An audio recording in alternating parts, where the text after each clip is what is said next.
hiperkolesterolemia atau yang sering kita ketahui yaitu kolesterol. Ibu-ibu, di sini ada nggak yang menderita kolesterol nih? Banyak ya. Ya ampun. Nah, di sini nanti nih kita jelaskan lebih lanjut ya Bu ya mengenai apa itu kolesterol dan bagaimana cara menanganinya. Seperti itu ya Bu ya. Nah, oke, kita mulai aja kali ya. Oke, nih nanti akan dijelaskan oleh Suster Priska. Oke, Suster Priska silakan. Oke, Assalamualaikum warahmatullahi wabarakatuh. Waalaikumsalam warahmatullahi wabarakatuh. Wah, antusias banget nih ya ibu-ibu semuanya. Udah pada sarapan belum nih? Belum. Aduh, masih kuat nggak nih? Masih ya.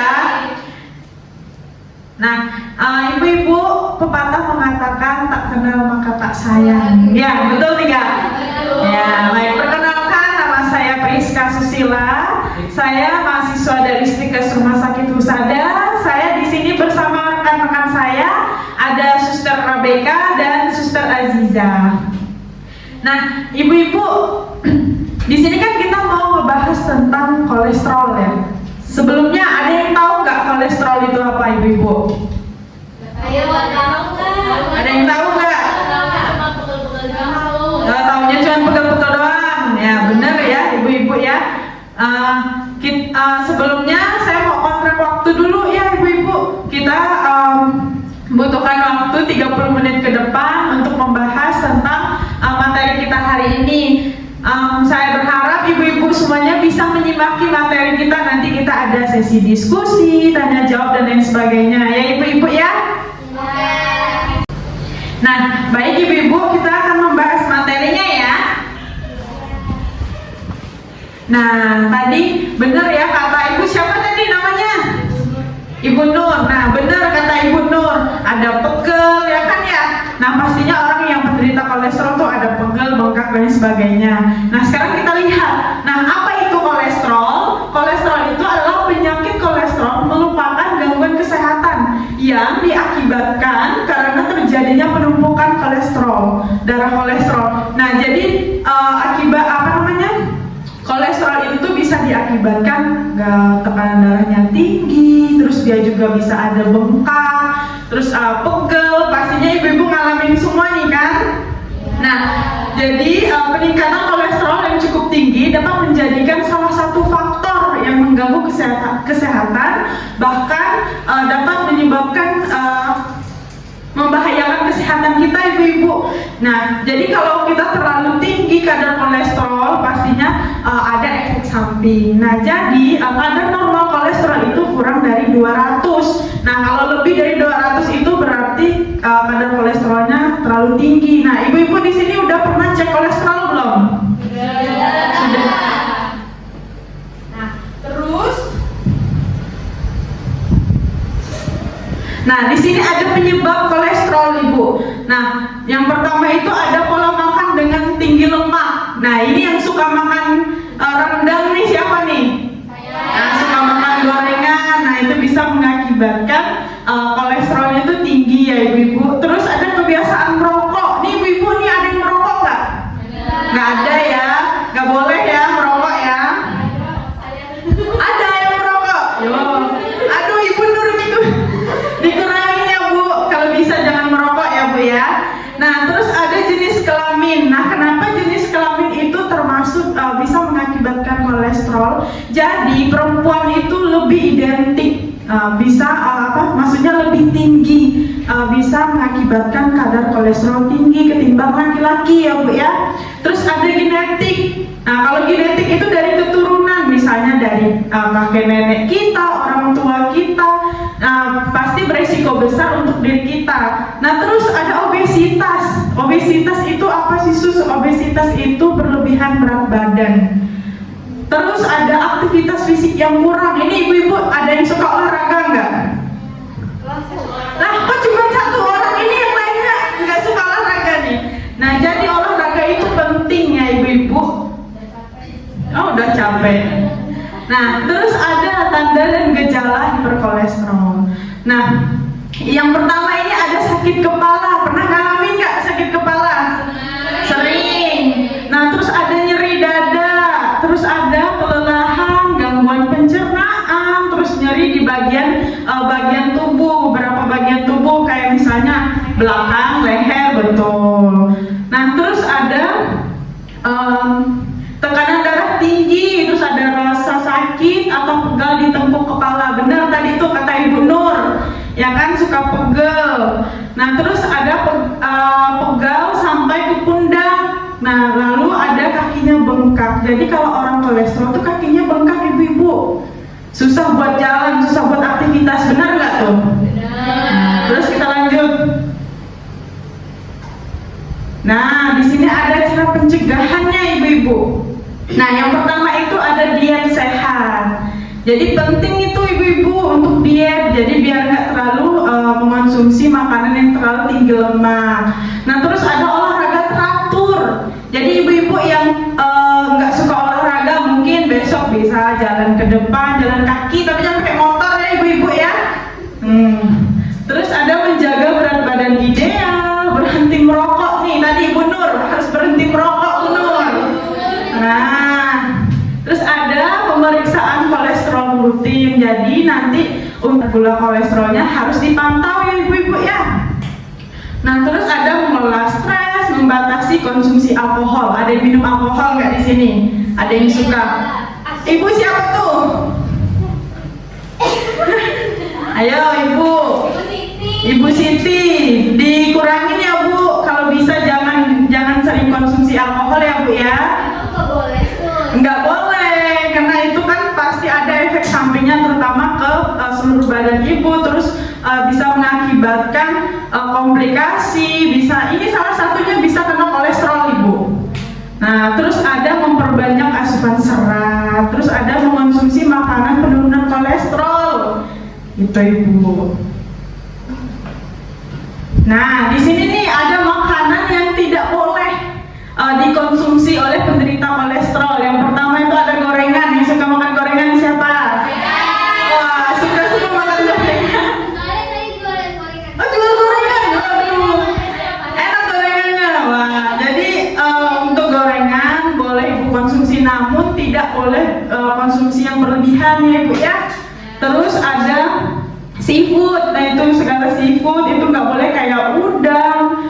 Nah, itu nggak boleh dikonsumsi berlebihan. Terus ada jeroan, sarden, kuning telur, makanan manis, daging olahan. Nah, kalau jeroan itu ibu-ibu ada yang doyan makan jeroan nggak di sini? Doyan makan jeroan? Waduh, kalau bisa dikurangin ya ibu-ibu ya. Nanti kalau udah kena kolesterol tinggi, nggak bisa beraktivitas, nanti akan fatal loh ya. Oke, lanjut. Terus di sini makanan yang boleh dikonsumsi. Nah, ini yang dianjurkan ibu-ibu. Nih, apalagi nih semuanya penderita kolesterol kan. Nah, yang pertama ada pisang. Ada yang nggak suka pisang di sini? Loh, kok nggak suka pisang Bu? Harus sering makan pisang Bu ya. Terus ada juga sayuran, beras merah, gandum, bawang putih, ikan salmon. Nah, ternyata ikan salmon itu juga berfungsi ibu-ibu buat oh, jadi bisa diganti ya Bu, bisa diganti pakai ikan kembung. Nah, Ikan asin bisa bangun. ikan asin itu justru dia memicu Bu. Nah, terus ada buah alpukat sama buah beri. Buahnya itu selain itu apa aja? Oh, selain dari buah alpukat itu yang kayak buah tinggi lemak itu, seperti kayak buah melon itu bisa dikonsumsi. Nah, tapi buah melon itu kan juga dia banyak yang namanya serat air. Nah, namun di pengganti buah itu tuh, ibu tahu buah kesemek? Buah kesemek yang ada bedak-bedaknya. Nah, itu bisa dikonsumsi untuk mengganti buah alpukat. Ya. Kalau nggak ada ikan gimana? Waduh, kacau nih kalau nggak doyan makan buah. Oke, lanjut. Nah, ini kan ada terapi rebusan daun alpukat. Ternyata bukan cuma buahnya aja nih ibu-ibu yang berfungsi, ternyata daunnya juga berfungsi. Nah, jadi terapi rebusan daun alpukat itu mengandung berbagai senyawa untuk menurunkan kolesterol. Benar ya ibu-ibu ya? Nah, terus di sini ada langkah-langkahnya ibu-ibu. Nah, untuk lebih lanjut, langkah-langkahnya akan dijelaskan oleh teman saya ya ibu-ibu. Tolong ibu-ibu tolong perhatikan. Oke, untuk Suster Beka saya persilakan. Oke, kita lanjut ya. Ada ingat gak nama saya siapa tadi? Sus Beka. Oke, Sus Beka ya. Nah, di sini ibu-ibu, saya akan menjelaskan nih langkah-langkah dalam merebus daun alpukat. Di sini ada yang punya pohon alpukat gak ya di rumahnya? Saya Oh ada. Nanti boleh dibagi-bagi ya ke ibu-ibunya. 1000 ya. Oke. Boleh. Oke, nah ibu-ibu, di sini langkah pertamanya itu adalah menyediakan 5 lembar daun alpukat yang masih segar. Kemudian kedua itu dicuci ya hingga bersih lalu ditiriskan. Kemudian yang ketiga direbus menggunakan 200 ml air. Nah, 200 ml air itu setara berapa banyak sih? Segini ya. 1 cangkir gelas aqua yang kecil seperti ini, seperti itu. Nah, kemudian yang keempat itu rebus daun alpukatnya hingga menyusut ya sampai 100 ml atau setengah dari 1 gelas ini. Nah, setelah direbus, ibu-ibu bisa matikan apinya, kemudian didinginkan di suhu ruang. Setelah itu baru ditiriskan atau disaring ya dari daun itu, kemudian bisa diminum dalam keadaan hangat ataupun dingin. Oke? Nah, langsung saja ya kita mau praktekkan dan menunjukkan bahan-bahannya. Nah, ibu-ibu pastinya siapin panci ya untuk merebusnya. Terus di sini ada daun alpukatnya. Oke, jadi kita cuma pakai 5 lembar daun alpukat ya seperti ini. Ada yang kecil, ada yang besar ya. Setelah itu baru airnya, air mineral. Oke, baru untuk kalau mau ditambah boleh, kalau enggak ya secukupnya aja sesuai kebutuhan. Oke ibu-ibu. Nah, sekarang saya mau praktikkan. Ini daun alpukatnya sudah dicuci ya, dan juga sebelum kita masak tangan kita dicuci terlebih dahulu dan pastikan bersih. Kemudian kita tuang airnya.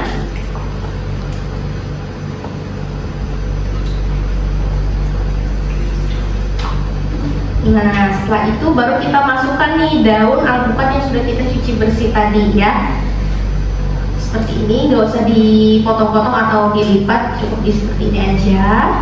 Nah, setelah itu baru kita rebus kurang lebih selama 10 menit sampai airnya mendidih dan menyusut. Seperti itu ya ibu-ibu. Nah, ini untuk air yang sudah jadi gitu. Saya tuang ke sini ya. Warnanya kuning ya ibu-ibu. Ayo ibu-ibu, ada yang mau coba? Ada yang berani coba? Lumayan loh ini untuk menurunkan kolesterol. Siapa yang mau coba? Ayo.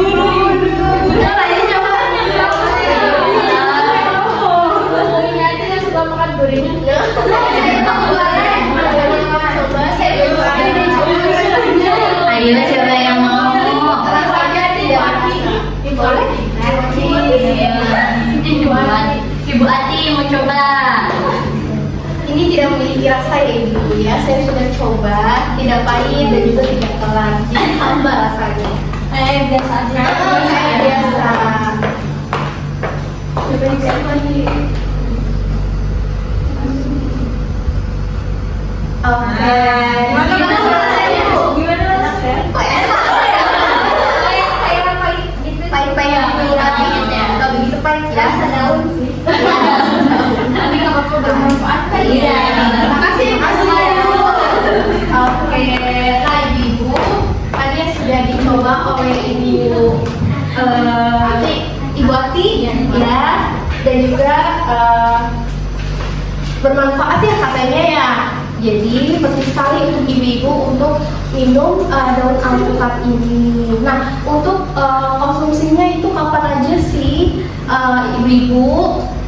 Bisa diminum 2 kali sehari ya, pada pagi dan juga pada malam hari sebelum tidur sesudah makan. Oke, nah sampai sini ada yang mau nggak coba untuk mempraktekkan ulang nih apa yang sudah saya lakukan tadi untuk merebus daun alpukat ini? Ayo, dengan ibu siapa? Ayo ibu, silakan ibu. Jadi yang pertama disiapkan dulu 5 lembar daun alpukat. Ini harus dicuci bersih. Lalu sebelum kita memulai untuk membuatnya kita harus cuci tangan terlebih dahulu. Nah setelah daun alpukat ini sudah dicuci bersih, siapkan dulu pancinya. Lalu diisi air secukupnya.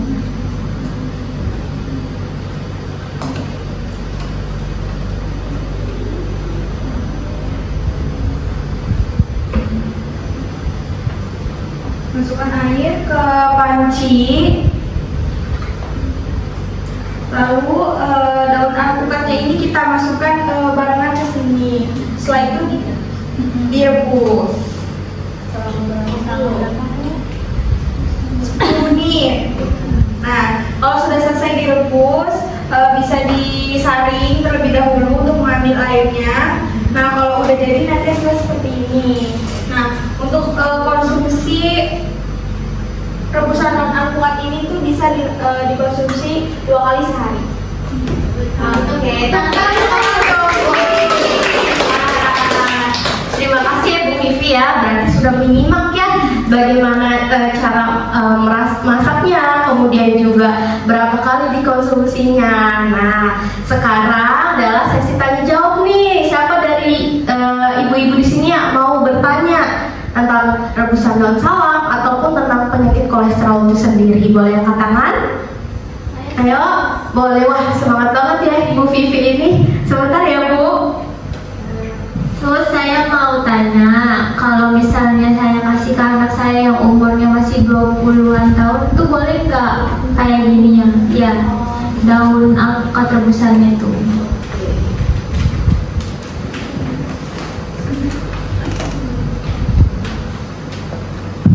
Oke, izin jawab ya pertanyaan dari Ibu siapa tadi? Ibu Siti. Oke, untuk rebusan daun alpukat ini itu bisa dikonsumsi ya Bu ya. Untuk anak muda itu juga boleh dikonsumsi karena ini tuh bahannya alami. Nah, karena itu jadi ini aman saja dikonsumsi oleh anak muda seperti itu Bu. Oke, ada lagi? Oke, ada lagi yang mau bertanya? Saya. Oh ya, boleh. Selesai izin bertanya. Tadi itu ada makanan sehat ya yang boleh dikonsumsi untuk menderita kolesterol. Salah satunya ada bawang putih. Nah, maksudnya itu bawang putihnya tuh diapain ya dikonsumsinya? Apakah dalam kan ada ya yang suka gadoin bawang putih, apakah seperti itu atau gimana? Soalnya masih belum paham karena tadi kurang dijelaskan. Oke, saya bantu jelaskan ya Bu Vivi. Nah, untuk makanan yang boleh konsumsi itu salah satunya bawang putih karena memiliki ekstrak ataupun senyawa-senyawa yang bisa menurunkan kolesterol. Nah, banyak macam ya, bisa direbus untuk bawang putih ini karena kan dia rasanya itu agak sedikit pedas ya, dan juga mungkin bisa dikonsumsi begitu saja, juga itu sangat dianjurkan seperti itu. Atau yang paling bagus itu bawang putih tunggal yang warna hitam Ibu. Nah, tahu ya? Ya, itu bagus sekali ketika dimakan begitu saja. Itu akan lebih efektif untuk menurunkan kolesterol tersebut. Seperti itu Ibu. Oke? Ada yang mau tanya lagi? Ayo, Bu Wati ya. Terus saya mau tanya, ini kalau diminumnya itu biasanya kalau perut kosong boleh nggak, atau sesudah makan atau sebelum makan diminumnya? Makasih ya Tun. Oke, Bu Ati ya. Pertanyaannya bagus. Nah, dikonsumsinya sesudah makan atau sebelum makan. Nah, kebetulan kalau untuk rebusan daun alpukat ini kan dia bahannya alami ya Bu, nggak ada efek samping lainnya. Dan ini kan untuk menurun kadar gula kolesterol. Jadi itu bisa dikonsumsi sebelum makan juga bisa, dan sesudah makan. Jadi ini kan dia nggak ada rasa yang aneh ya Bu, cuman ada rasa pahit, tapi dia nggak terlalu pahit. ada aroma dari daun alpukatnya, ya kan? Nah, jadi itu tidak berpengaruh dengan yang lain. Seperti itu, Ibu Ati. Ada lagi yang mau ditanyakan, Bu? Oke, terima kasih Bu Ati. Oke, sangat antusias sekali ya warga di Kelurahan Mangga 2 ini untuk bertanya. Nah, sekarang suster yang mau bertanya nih, siapa yang kira-kira tadi sudah menyimak, Suster Priska sudah jelaskan ya. Nah, siapa yang di sini bisa jelaskan apa sih penyebab kolesterol? Boleh angkat tangan? Ada ingat gak tadi penyebab kolesterol apa aja tadi? Oke, boleh sebutkan nama Bu? Oke, nama saya Ibu Yanti. Tadi untuk penyebabnya yang pertama bisa karena jenis kelamin, perempuan lebih identik, terus karena pola makan, makan yang berlemak, gorengan, terus juga bisa karena obesitas, kenaikan berat badan, dan jarang aktivitas. Gitu sus. Oke, betul sekali. Beri tepuk tangan. Satu kali lagi ya pertanyaannya, kira-kira makanan yang tidak boleh dikonsumsi untuk orang yang punya kolesterol? Saya siapa? Siapa yang mau jawab nih? Boleh yang di depan aja ya. Perkenalkan, saya Ibu Jaja. Jadi makanan yang nggak boleh dimakan buat hiperkolesterol ini tadi ada jeroan, terus siput-siputan kayak udang yang terlalu banyak, terus ada lagi gorengan ya, gorengan nggak boleh karena minyaknya ya, terus sama sarden.